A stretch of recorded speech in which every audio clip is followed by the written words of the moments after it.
어떻게 하면 내가 살아날 수 있을까요? 지금 마음의 문제가 나왔습니다. 내 마음의 문제가 제일 크죠.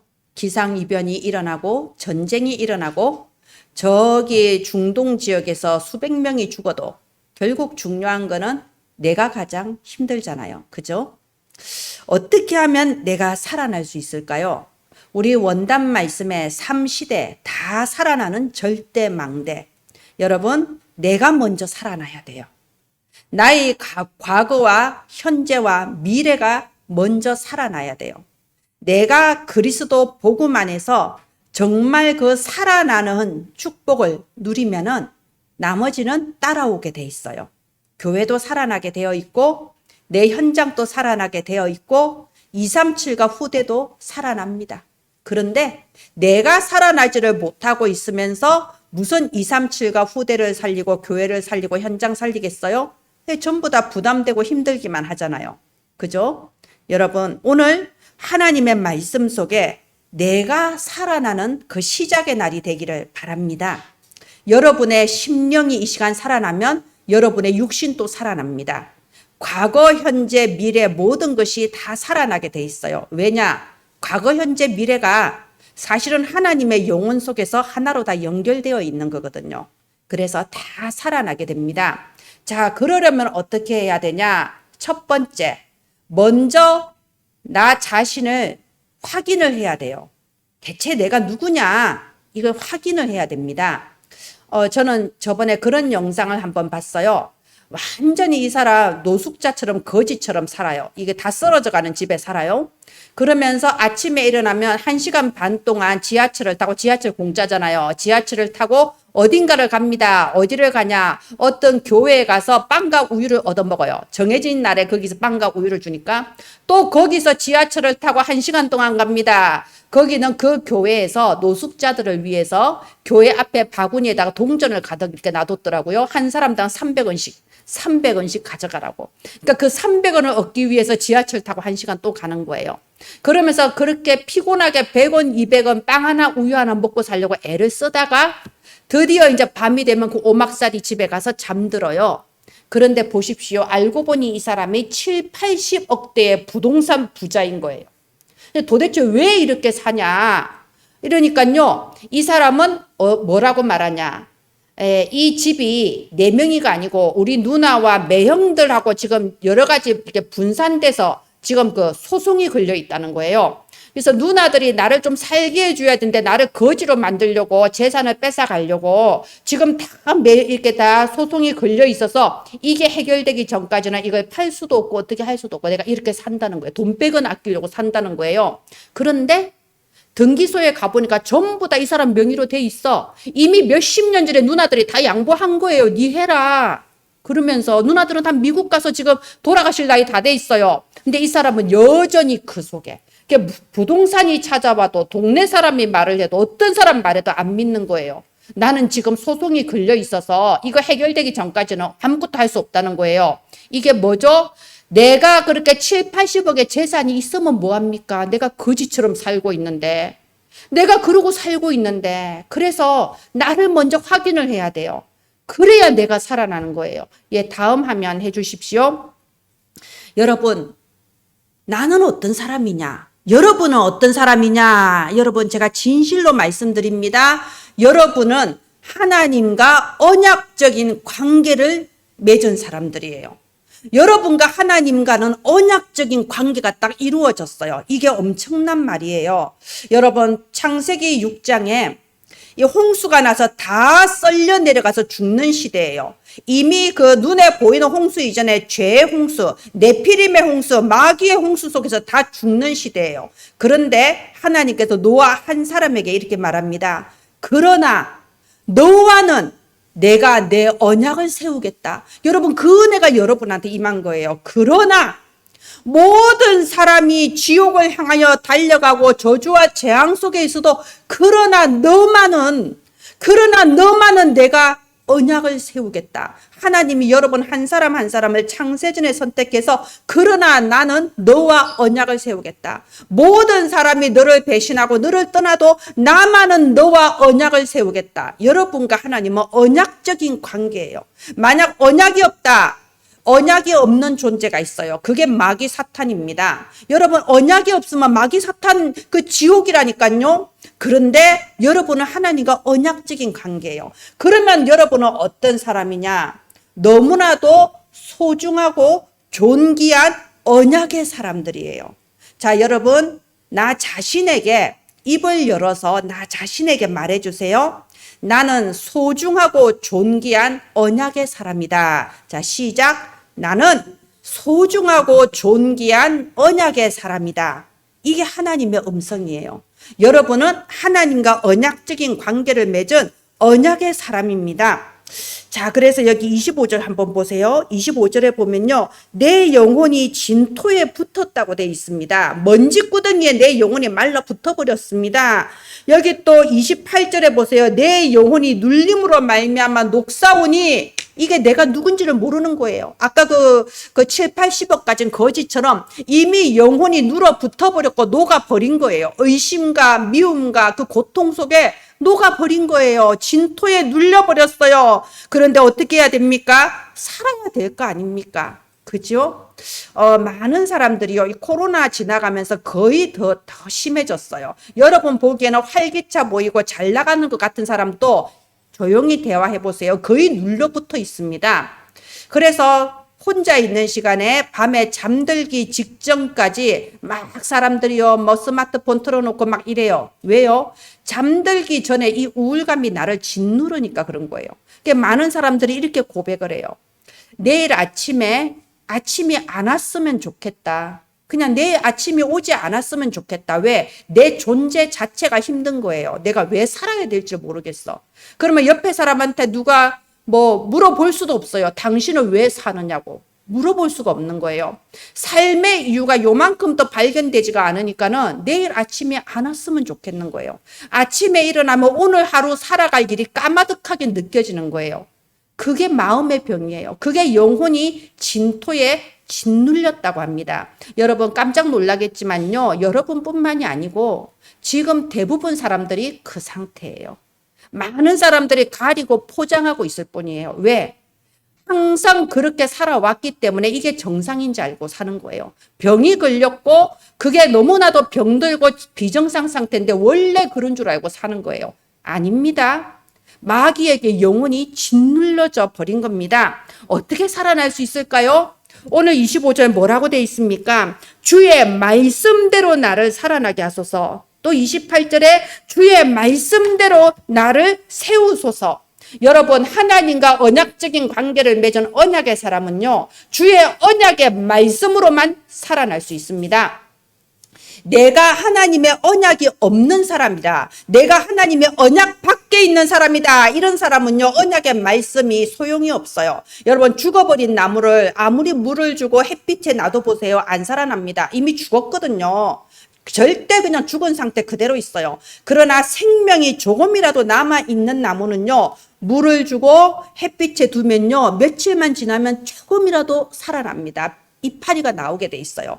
말하자면 여러분 똑같이 말라 비틀어지고 똑같이 죽은 것 같아도요. 그 안에 하나님의 언약적인 관계가 있는 하나님의 사람은요. 말씀의 빛이 비치면 살아나게 되어 있습니다.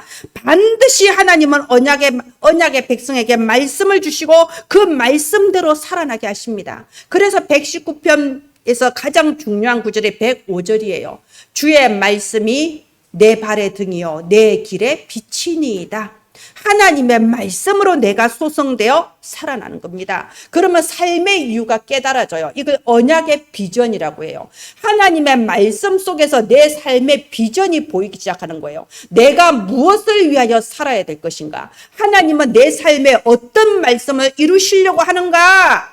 이게 보여져야 사는 거예요. 우리는 동물 짐승이 아니잖아요. 밥만 먹는다고 삽니까? 아무리 밥 먹고 살고 아무리 좋은 옷 입고 명품을 두르고 아무리 뭐 잘 나가는 것 같아도 내 속에 삶의 이유가 발견되지 않으면요. 끝내 정신 문제 올 수밖에 없습니다. 그래서 대부분의 연예인들이 우울증, 공황장애, 자살 충동 속에 살고 있잖아요. 그죠?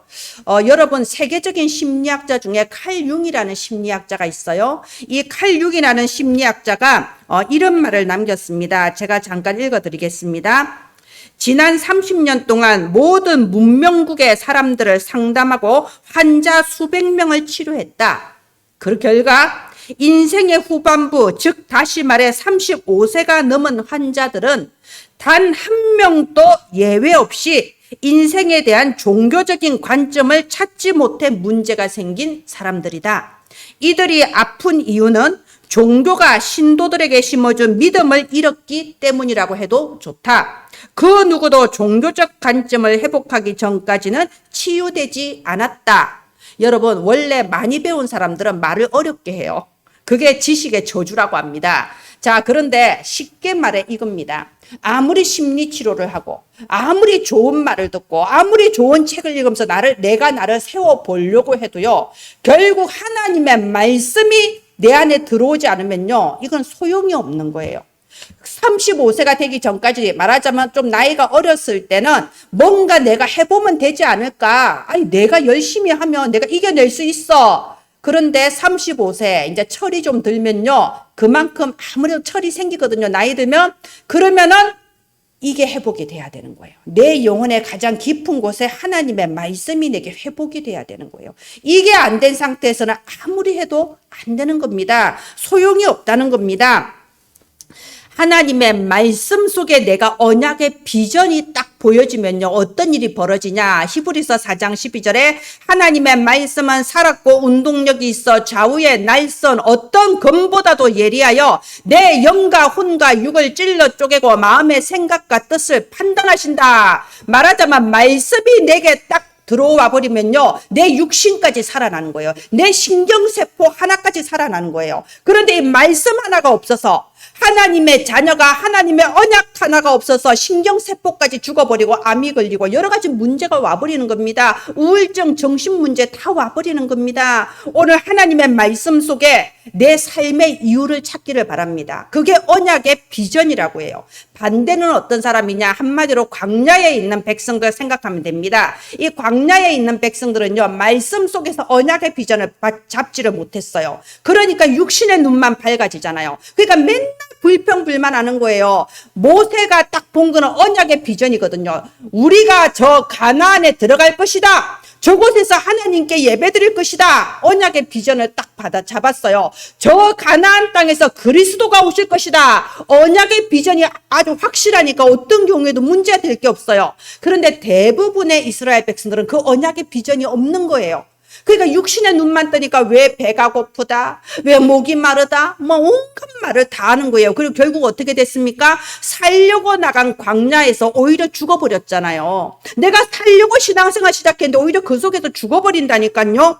여러분, 그래서 우리가 아무리 구원받은 하나님의 자녀라도 하나님의 말씀 속에서 언약의 비전을 찾지 못하면은 여러분, 안 해도 되는 고생을 평생 하면서 사는 거예요. 저는 이거를 보고 뭐라고 하냐, 마음속에 지뢰라고 말하고 싶어요. 지뢰. 마음속에 지뢰가 매설이 돼 있어요. 언제 폭발할지 몰라요. 제가 보면요, 대부분 사람들이 이 마음속에 내 육신의 비전이 뭐냐? 육신의 비전이 다 있잖아요. 사랑받고 싶고 인정받고 싶고 누군가에게 보살핌을 받고 싶어요. 그런데 우리 집에서 나한테 그걸 안 해준다고 생각을 하는 거예요. 그러면 이제 도망갑니다. 남편에게로, 아내에게로 도망가요. 그래서 가정 형편이 어려운 애들이 빨리 결혼하는 경우가 많은 거예요. 이렇게 보면 우리 동네에도 고등학교도 졸업 못하고 막 결혼하고 이런 애들 있잖아요. 그게 도망가는 거예요. 회피하는 거예요. 내 가정이 너무 힘드니까 내가 받고 싶은 사랑과 인정과 보살핌을 받고 싶어서. 그런데 절대 간과하고 있는 게 뭐냐? 상대방도 똑같다는 거예요. 상대방도 사랑받고 싶고 인정받고 싶고 보살핌 받고 싶다는 그 지뢰를 마음에 품고 있거든요. 그러니까 이 지뢰가 만나서 폭발하는 거예요. 그러니까는 힘든 거예요. 그럼 거기서 또 도망가면 될까요? 이 남자가 아니고 다른 남자 만나면, 다른 여자 만나면, 아니요. 똑같아요. 어딜 가도 똑같아요. 내가 이 직장에서 상처받은 사람은 다른 직장 가도 상처받아요. 이 교회에서 안 되겠다, 다른 교회 가도 마찬가지라니까요. 회피로는 문제가 안 됩니다. 문제가 해결되지 않습니다. 왜? 가는 곳마다 지뢰는 다 있거든요. 오직 방법은 하나밖에 없습니다. 나부터 살아야 돼요. 내가 살면 아무것도 문제되지 않습니다. 그래서 우리 원단 말씀에 다 살아나는 절대망대 3시대, 나의 과거와 현재와 미래가 복음의 능력으로 살아나 버려야 돼요. 그랬을 때 교회 살아나고 현장 살아나고 237과 후대도 살아나는 겁니다. 그래서 오늘 말씀 제목 뭡니까? 나를 살게 하시는 하나님의 말씀. 어떻게 나를 살게 하시냐? 이 시간에 하나님의 말씀이 내게 들려지고 내 눈이 열려지면요, 그때부터 모든 응답이 다 시작되는 겁니다. 내가 아직까지 살아나지도 않아놓고 하나님을 하나의 동기로 삼아서 내 직장 좋게 해주시고 나 시험 합격하게 해주시고 그러니까 안 되는 거예요.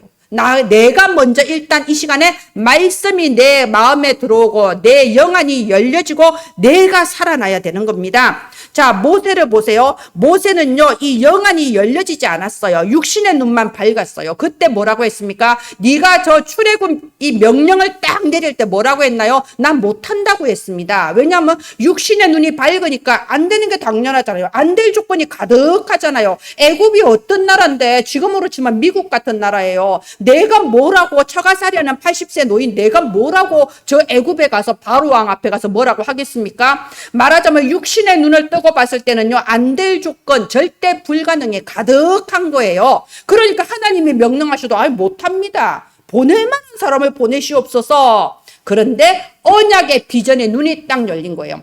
아, 하나님께서 저 가나안을 우리에게 주셨다. 지금이 바로 그 시간표다.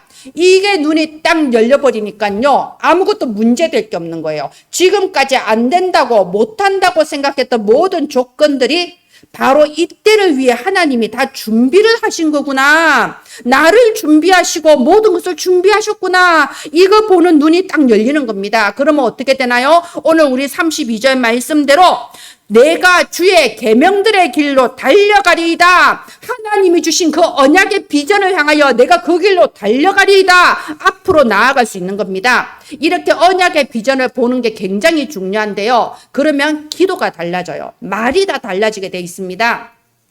우리 에스겔서 37장 여러분 마음 안에 그림을 그리세요. 여호와 하나님께서 에스겔 선지자를 데리고 저 그 골짜기로 갔습니다. 그러면서 거기 가보니까요, 환상 중에서 그 해골 뼈다귀가 온 그 골짜기에 가득한 거예요. 여호와 하나님께서 에스겔 선지자에게 말합니다. 에스겔아, 이 뼈다귀들이 살 수 있겠냐? 말하자면 절대 불가능한 현장 앞에서 우리에게 질문하시는 거예요. 되겠냐? 자, 그럴 때 됩니다 하면요, 아주 긍정적인 사람이에요. 아, 모세처럼 내가 정신 똑바로 차리고 이렇게 분석해 보니까 안 되겠습니다. 뼈다귀가 어떻게 살아요? 그 상식이지. 이렇게 말할 수도 있어요. 근데 그건 불신앙이잖아. 그죠? 어떤 말이 맞습니까? 에스겔 선지자가 이렇게 대답했습니다. 주 여호와여, 주께서 아시나이다. 무슨 말인가요? 하나님께 맡기겠다는 거예요. 하나님이 살리고자 하시면 사는 거고 하나님이 내버려 두시면 뼈다귀인 거예요. 그러니까 이 믿음인 거예요. 여러분, 이렇게 기도하셔야 돼요. 하나님께 맡기겠습니다. 하나님의 말씀대로 이루어질 줄 믿습니다. 그래서 에스겔 선지자가 하나님의 말씀을 대언하여 뼈다귀야 살아나라 하니까 뼈다귀가 다 살아나서 여호와의 지극히 큰 군대가 되잖아요. 여러분, 하나님의 말씀이 내게 증거로 딱 붙잡아져야 돼요. 말씀이 증거로 붙잡아지면 말씀대로 살아나는 겁니다. 하나님의 말씀대로 이루어 주소서. 하나님께 모든 것을 맡깁니다. 여러분, 우리가 사람들은요, 다 캐릭터가 다양해요. 이 세상에 이해 안 될 사람 밖에 없어요. 이 세상은 이상한 사람들 밖에 없어요. 다 이상해요. 그러면 딱 여기에 대해서 객관적으로 대답해야 돼요. 나도 이상해요. 다 이상하면 나만 특별하겠습니까? 나도 이상한 사람이라니까. 다른 사람 보기에는 다 각자가 다양해요. 근데 다 다른데 상대방을 자꾸 내 마음에 들게 조종을 하려고 하는 거예요. 아니, 원래 아내는 이런 거 아니야. 원래 남편은 이런 거 아니야. 원래 자식은 부모한테 이렇게 해야 되는 거 아니야. 원래 부모는 나한테 이렇게 해야 되는 거 아니야. 다 내 뜻대로 모든 걸 조종하고 통제하려고 하는데 어디 그렇게 됩니까? 다 다양한데, 다 이상한데, 다 각자 캐릭터대로 사는데. 그러니까 그 거기서 마음의 병이 오는 거예요. 내 마음대로 안 되니까 왜 나는 이러고 살까? 다 그러고 살아요. 다 그러고 산다니까. 만약에 나는 내 마음대로 우리 집안이 다 된다. 그러면 다른 집안 사람들이 엄청난 우울증 속에 고통받고 있는 거예요. 참고 사는 거예요. 다 원래 사람은 다 다양한 겁니다. 그래서 여러분 우리가 다 가족도 있고 주변에 사람들이 있잖아요. 여러분 내가 그 사람들을 통제하려고 하면 안 돼요. 내 뜻대로 조종하려고 하면 안 됩니다. 하나님의 말씀만이 변화를 일으킬 수 있어요. 하나님의 말씀이 그 사람 마음에 살아서 역사하면요, 사람이 변화됩니다. 하나님의 말씀이 살아 역사하셔야 현장이 변화되는 거예요. 오늘 하나님의 말씀대로 생기가 들어와 마른 뼈다귀도 살아나는 그 다 살아나는 역사가 저와 여러분에게 또 여러분의 현장마다 일어나게 되기를 예수님의 이름으로 선포합니다. 예, 다음 화면 해주세요. 오늘 우리가 시작을 새로 해야 됩니다. 근본 시작부터 시스템을 바꾸기를 바랍니다.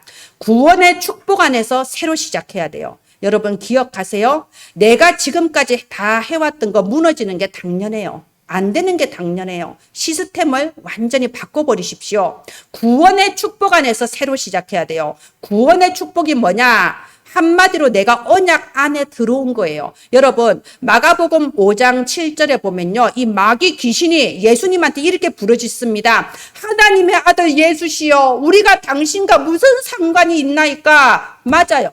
언약 밖에 있는 마귀 귀신은 하나님과 상관이 없어요. 하나님의 축복, 하나님의 은혜 아무 상관이 없어요. 그러나 우리는 하나님과 언약적인 관계를 가진 언약의 사람들이에요. 그게 우리가 구원을 받았다는 겁니다. 히브리서 2장 14절 15절에 보면 이렇게 돼 있어요. 죽음의 세력을 잡은 자 마귀를 멸하시며 죽기를 무서워해서 한평생 종노릇하는 사람들을 해방시키셨다. 예수 그리스도, 이게 내가 구원을 받았다는 겁니다. 나를 그 마귀의 종노릇에서 운명 사주팔자 종노릇에서 해방시켜 버리시고 그 엄청난 하늘과 땅의 모든 권능으로 지금 또 나와 함께 하시는 거예요. 영원히 함께 하시는 겁니다. 우리가 이 시간에 어떻게 예배 시간에 앉아 있을 수 있나요? 나를 구원하신 그 구원의 축복 안에서 이 시간 예배 드릴 수 있는 거예요. 안 그러면 감히 예배 드리겠습니까? 우리가 기도하면 어떻게 응답받을 수 있나요? 내가 구원받은 자녀니까 응답을 받을 수 있는 거예요. 여러분 마지막 날 천국 문 앞에 섰을 때 그 문이 어떻게 열리나요? 내가 구원받은 예수 생명 가진 자녀니까는 천국의 문이 열리는 거예요. 그렇다면 여러분 모든 시작을 새로 해야 돼요. 어디서? 내 모든 직업, 나의 모든 하는 사업, 나의 모든 하는 일의 시작을 이 구원의 축복을 충만하게 누리고 감사함 안에서 시작해야 되는 거예요. 지금 공부하고 있는 학생들은요, 내가 공부하는 거, 내가 가지고 있는 모든 전공, 뭐 이런 거를요, 이 구원의 축복을 누리는 거, 그 안에서 새로 시작해야 돼요. 그래야 거기서 진짜 축복이 오는 겁니다. 생명을 누려야 돼요. 아까 우리 입 벌려서 고백했죠. 나는 누구라고요? 나는 소중하고 존귀한 언약의 사람입니다. 이걸 누리면서 여러분 모든 걸 시작해야 됩니다. 그 안에서 시작되지 않는 거 무너지는 게 차라리 나아요. 실패하는 게 낫고 망하는 게 낫다니까요. 왜냐하면 시작이 잘못됐기 때문에 나는 하나님의 언약의 사람이다. 이걸 딱 알고 시작하면요. 설령 내가 연약해도 상관없습니다. 세상은 강하고 나는 아무것도 할 수 없고 고린도 후서의 11장 30절에 바울이 이렇게 고백했어요. 나는 나의 연약함을 자랑한다. 왜? 내가 연약하기 때문에 성령이 역사해 주시는 거예요. 내가 아무것도 할 수 없으니까 예수가 그리스도가 되어주시는 겁니다. 내가 아무리 무능하고 연약하고 내 환경은 불가능한 것처럼 보여도 만왕의 왕이신 예수 그리스도께서 완전히 책임지시고 인도해 주시는 겁니다. 우리가 잠언 19장 21절에 이런 말이 있습니다. 사람의 마음에는 많은 계획이 있어도 오직 여호와의 뜻만이 완전히 서리라. 나름대로 똑똑하다고 인생 계획을 세우고 내가 이렇게 하고 저렇게 하고 이렇게 살 거예요. 백날 해보십시오. 내 뜻대로 안 됩니다. 내 뜻대로 돼도 문제가 와요. 오직 여호와의 뜻만이 완전히 서리라. 그래서 구원의 축복 안에서 시작하기를 바랍니다. 내가 구원받은 하나님의 자녀다. 여러분, 우리 주보에 777 기도가 있잖아요. 이게 전부 다 구원의 축복이에요. 구원받은 하나님 자녀인 내가 받은 축복이 777 기도 속에 다 들어가 있거든요. 이 속에서 여러분 시작을 하는 거예요. 이렇게 하다 보면 어느 날 작은 응답이 오게 됩니다. 뭐 큰 거 아니에요. 작은 게 와요. 근데 그 작은 응답이 하나님이 주셨구나. 그 길을 걸어가면요. 그게 연쇄적으로 계속해서 다른 응답과 연결이 되는 거예요. 그렇게 하나님이 주시는 축복을 받아야 되는 겁니다. 그 응답을 따라가야 돼요. 하나님이 주시는 걸 가지고 따라가야 되는 겁니다. 제가 여러 번 말하고 내 자랑 같아서요. 또 말하기 그런데 제가 그러잖아요. 어느 날 누군가가 저기 어떤 집 전도사님이 이 학원 보고만 메시지를 누가 좀 해주면 좋겠다. 목사님이 좀 이렇게 풀어주면 좋겠다. 그 한마디 한 게 왠지 마음에 담겨서 내가 그 유튜브에 올리기 시작했다고. 그게 이제 지금 저 신학교 강의로 연결이 되고, 그게 이제 이번 7월 달에 저 카자흐스탄에서 중앙아시아 렘넌트 수련회가 이제 열릴 겁니다. 이번에 이제 이 기한서가 저기 유 목사님 비서실로 들어갔습니다. 이제 이렇게 될 거예요. 이게 뭡니까? 작은 응답 하나에서 시작된 거예요. 작은 하나님의 말씀, 내 마음에 울리는 그 말씀에 순종해서 그 응답을 따라갔을 뿐인데 연쇄적으로 계속 연결이 되는 겁니다.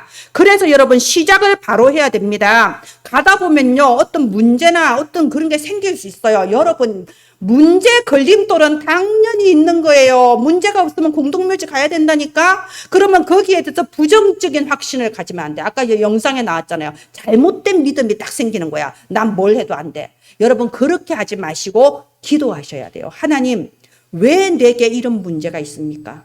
하나님의 계획은 뭡니까? 그냥 순탄하게 가도 되는데 왜 이렇게 하셨어요? 질문만 해도 돼요. 이렇게 질문하는 것이 믿음의 시작이에요. 그러면 네 믿음대로 되리라 하나님이 약속하셨잖아요. 분명히 하나님은 답을 주시게 돼 있습니다. 그래서 이 예배가 중요해요. 여러분 예배를 통하여서 하나님의 모든 응답이 시작이 되는 거예요. 오늘 우리가 말씀을 붙잡고 하나님께 질문하며 기도할 때 하나님께서 여기서부터 시작해서 하나님의 응답이 이루어지기 시작하는 겁니다. 우리 구원받은 하나님 자녀들의 문제는 어디서부터 시작되냐? 이 구원의 축복을 놔두고 자꾸 다른 거를 하는 데서 시작되는 거예요. 우리가 성경의 순서를 보세요. 창세기 1장 27절에 먼저 하나님의 형상을 내가 누렸을 때 1장 28절에 축복이 따라오잖아요. 창세기 2장 7절에 하나님의 생기가 내게 임했을 때 그 뒤에 에덴의 모든 축복이 내게 따라오잖아요. 이게 순서라니까요. 내가 먼저 하나님의 생기, 하나님의 형상, 이 구원의 축복을 누렸을 때 오는 게 진짜 축복이에요. 그렇지 않은 상태에서 뭐가 잘 되고 축복이 온다. 다 지뢰야, 지뢰. 사탄이 심어놓은 지뢰. 언제 어디서 폭발할지 모른다니까요. 자, 그래서 여러분 다시 말하겠습니다. 우리 한 번 더 졸음도 깰 건 고백해 봅시다. 나는 소중하고 존귀한 언약의 사람이다. 여러분은 하나님의 너무나도 소중하고 존귀한 사람들이에요. 그런데 내가 이걸 누리지 못하는 이유는 내 속에 내가 가득해서 그래요. 내 속에 내가 가득해서 마치 그 가시나무새 노래 가사처럼 내 속에 내가 너무 많아서 당신의 쉴 자리 없네. 하나님의 말씀이 내게 들려지지 않아. 내 생각에 가득 차 있는 거예요. 내 생각은 내 수준일 뿐입니다. 하나님 수준이 아니잖아요. 그리고 내 감정에 가득 차 있는 거예요. 여러분 이제부터 상처받았다에 상자도 꺼내지 마세요. 상처라 받았다 이 말은요. 내 속에 있는 지뢰가 폭발을 했을 뿐이에요. 그 사람이 상처 준 게 아니라니까요. 항상 인정받고 싶고 사랑받고 싶고 보살핌을 받고 싶다는 그 내 속에 있는 그 상처가 지뢰가 되어서 어느 날 폭발을 해버린 거예요. 언제까지 우리가 그렇게 살 겁니까? 그죠? 뭐 자존심 상했다. 저는 이런 말 제일 솔직히 말해서 같잖아요. 왜 가짜냐? 여러분 자존심 상했다 이 말은요. 열등감의 다른 표현이에요.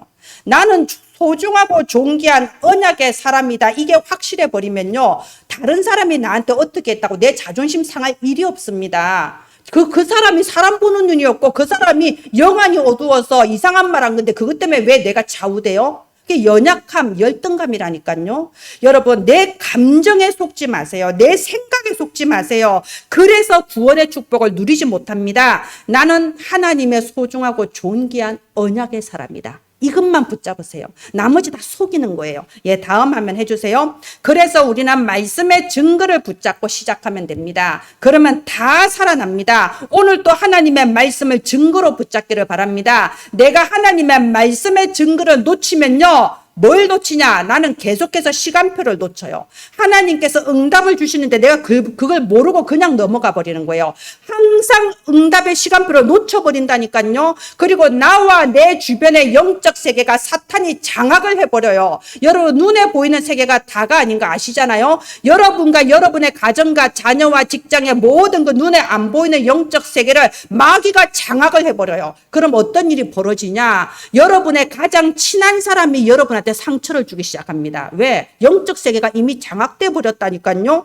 그래서 여러분, 오늘 이 예배가 정말 말씀의 증거를 붙잡는 예배가 되기를 바랍니다. 여러분, 이 시간 앉아 있다고 예배 승리 아니에요. 하나님의 말씀이 내게 증거로 붙잡아지고 그 속에서 하나님이 내게 주시는 그 비전이 보여져야 돼요. 그게 예배 승리라는 말의 의미라는 겁니다. 자, 그래서 25절 말씀대로 주의 말씀대로 나를 살게 하소서. 말씀으로 이 시간 나부터 살아나야 되는 겁니다. 내가 구원받은 하나님의 자녀라면 말씀이 한 번만 임하면 살아나요. 저는 그런 경험을 진짜 많이 했어요. 제가 메시지를 할 때 여러분, 메시지 하면 다 보이거든요. 수백 명이 있어도 보여요. 보이는데 이 작은 어린아이 한 명이 갑자기 눈이 번쩍해요. 그러면 그때부터 얘는 달라져요. 걔만 달라지는 게 아니고 걔 주변 가정이 다 달라져요. 말씀이 어느 날 딱 증거로 붙잡아져요. 여러분, 그 때가 있다니까. 아닌데 막 붙잡고 귀에다가 때리 박는다고 안 돼요. 딱 붙잡아지는 시간표가 있어요. 어느 날 말씀이 한 번만 딱 들어가면요, 그때부터 그 사람은 내 수준을 넘어서는 언약의 여정이 시작된 거예요. 말씀의 능력이 내 모든 삶을 이끌고 가버립니다. 말씀이 한 번만 들어오면 됩니다. 그런데 아까 말한 것처럼 그 시간에 앉아 있어도, 저는 심지어 그런 경우도 봤어요. 이렇게 여러 명 앉아 있는 게 아니고 1대1로 앉아 있거든요. 1대1로 앉아서 말씀을 전해도 못 듣는 사람들이 있어요. 듣기는 듣고 앉아 있는데 하나도 안 들어와. 이 가시나무 새라니까요. 여러분, 그래서 오늘 하나님의 말씀이 내게 들어와 나부터 살아나게 되기를 바랍니다. 여기 26절 보세요. 내가 나의 행위를 아뢰매. 말하자면 우리는 하나님 앞에서는 진실해야 됩니다. 사람 앞에서는 진실하지 마세요. 사람 앞에서 진실하면요, 문제 많이 생깁니다. 하나님 앞에서만 진실하십시오. 사람 앞에서는 예의를 차리시고요. 하나님 앞에 진실하면 하나님은 내게 모든 것을 깨닫게 하시고요. 27절, 내가 주의 법도들의 길을 깨닫게 하시고 내가 주의 기이한 일을 보게 하십니다. 말하자면 우리가 할 수 없는 하나님의 초월적인 응답이 시작된다 이겁니다. 그래서 여기 28절 보면요, 주의 말씀대로 나를 세우소서. 말씀을 받을 때 나의 모든 무너져 있던 부분들이 세워지게 되는 겁니다. 나의 삶의 규례, 나의 경제, 나의 인간관계, 모든 무너져 있던 것을 일어나기 시작합니다. 왜요? 여자의 후손이 뱀의 머리를 상하게 할 것이다. 나도 모르게 나를 똘똘 감고 나를 무너지게 만들던 것들이 여자의 후손 그리스도 이름 앞에 완전히 머리가 깨어져서 떠나가 버리는 거예요. 그래야 살아나요. 나를 붙잡고 있던 흑암이 꺾여야 살아난다니까요.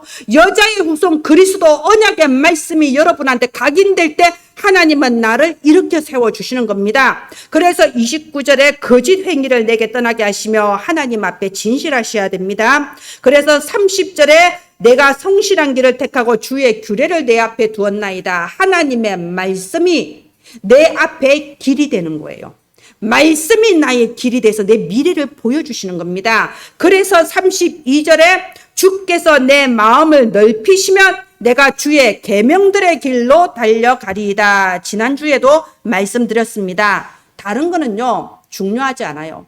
수용하고 초월하면 됩니다. 다 그 내 마음속에도 있고 그 사람 마음속에도 있는 지뢰가 폭발을 했을 뿐이에요. 언제까지 거기에 발 묶여서 휘둘릴 겁니까? 여러분, 수용하고 초월하세요. 이렇게 생각하세요. 혹시 누가 나한테 내 또 화를 돋우면 이렇게 생각하세요. 내가 그 사람 때문에 사는 건 아니잖아.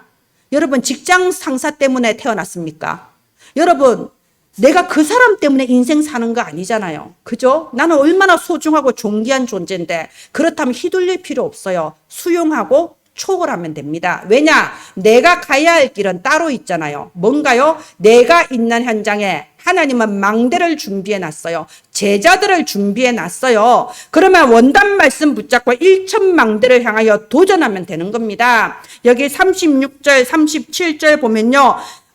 내 마음이 탐욕으로 향하지 않게 하시고 37절에 내 눈이 허탄한 것을 보지 않게 해달라고 돼 있어요. 언제까지 지나가는 상황과 육신의 것에 좌우될 겁니까? 하나님의 말씀을 증거로 붙잡고 내가 걸어가야 될 그 길, 1,000망대 세우는 그 길을 향하여 언약의 비전을 향하여 살아가는 겁니다. 예, 마지막 해주세요. 여러분 초보와 고수의 차이가 뭐냐? 여러분 요리의 고수는요 요리책이 필요가 없습니다. 왜냐하면 재료가 이만큼만 있어도 여기는 소금을 어느 정도 넣어야 되겠다. 뭔가 딱 감이 와요.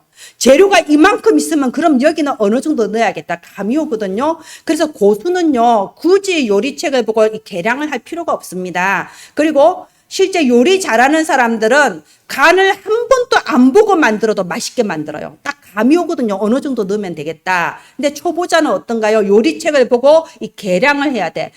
여기는 원래 3숟가락을 넣어야 돼. 이게 딱 정해져 있는 거예요. 그런데 여러분 교회도 마찬가지고 신앙생활도 마찬가지예요. 초보자는요 뭐든지 정해진 대로 해야 된다고 생각을 해요. 내가 뭘 잘못했어? 나 맞는 말 했잖아. 왜? 원래 그렇게 돼 있으니까. 목사님도 맨날 그렇게 말하는데 근데 그게 사람을 죽인다니까요. 그게 초보와 고수의 차이예요. 여러분 왜 이런 말을 하냐? 교회에 대해서 여러분 딱 결론을 내세요. 교회는 하나님이 사람을 살리려고 세우신 망대예요. 그럼 뭐든지 원래라는 건 없어요. 살리는 방향으로 가면 되는 겁니다. 사람을 살리는 전도와 선교의 방향으로 가면 되는 거예요. 제가 교회가 없어질 위기를 겪은 적이 있거든요. 아니, 우리 교회 말고 다른 지역에 있을 때 목사님도 없어지시고 교회도 경매 넘어가고 그야말로 공중분해될 위기를 겪은 적이 있습니다. 근데 진짜 그런 상황에 오니까 교회에 대해서 답이 나더라고요. 왜 우리 교회가 여기에 있어야 되냐? 다른 거 없습니다.